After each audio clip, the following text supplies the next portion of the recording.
इस वीडियो में मैं रिव्यू करूंगा सिकट्रिन पाउडर का, जो कि अक्सर इस्तेमाल होते हैं जिल्द के ऊपर अगर कोई छोटा सा कट लग जाता है, एब्रेशन या जलन हो जाती है, अगर आपका एक्सीडेंट हो गया और जिस्म के ऊपर खरोंचे आ गई हैं, उसके लिए इस्तेमाल होते हैं। उसके ऊपर ये पाउडर लगाया जाता है। मैं आपको यह समझा दूंगा कि ये क्यों लगाए जाते हैं, इसके अंदर है क्या। देखें, सिकट्रिन के अंदर दो ड्रग्स आती हैं। एक का नाम है नियोमाइसिन और एक का नाम है बेसिट्रासिन। नियोमाइसिन भी एंटीबायोटिक है और बेसिट्रासिन भी एंटीबायोटिक है। और इसको अगर जिल्द के ऊपर कोई भी छोटा कट लग गया, माइनर सी एब्रेजन्स हो गई हैं या इन्फेक्शंस फैलता है, तो आप इसको प्रोफाइलेक्टिकली भी लगा सकते हो। यानी अगर आपका एक्सीडेंट हो गया और ब्रेजन्स आ गई है तो फौरी तौर पर आप ये पाउडर लगा दो ताकि इन्फेक्शन ना फैले।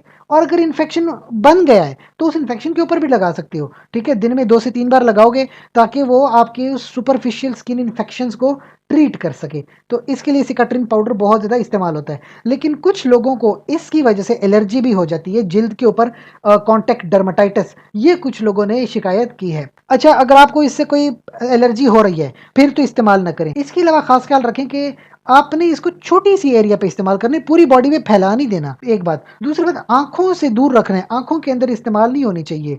ठीक है, ये कुछ बातें याद रखनी होंगी आपने।